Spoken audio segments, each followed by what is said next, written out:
Well, President Trump yesterday in Brussels having those NATO meetings, and all eyes on the body language and chemistry, so to speak, between him and global leaders. Now, it was a very different response and reception that he received in Brussels than he did receive in Saudi Arabia and Israel, which were much more welcoming. But in specifically with one interaction that has quickly gone viral and has been analyzed, of course, is that handshake with President Macron, in which it has seemingly appeared that President Macron gripped very tightly President Trump's hand. And then, of course, you had a situation where the president actually was moving quite forcefully through the crowd of NATO leaders. But personal body language aside, the policy yesterday was also quite interesting, because speaking at a memorial unveiling ceremonial type of event for 9/11 as well as the Berlin Wall in Brussels, President Trump actually called on 23 of the 28 NATO nations to increase the amount of money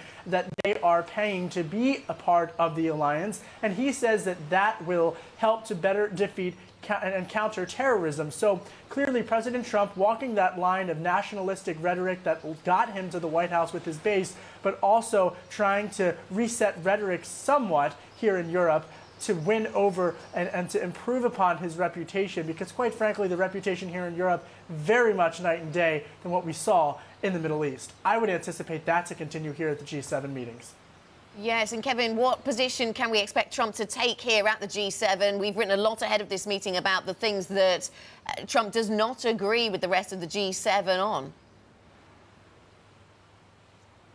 That's a great question. You know, I think it all comes down to that tightrope of globalism versus nationalism and how President Trump looks to walk that line. Now, on issues such as the Paris Accord and issues such as global economic regulatory regimes, particularly on the latter point, we've seen him take a much more globalistic type of policy. But in terms of counterterrorism, that is where this president feels that he can work more with the G7 counterparts.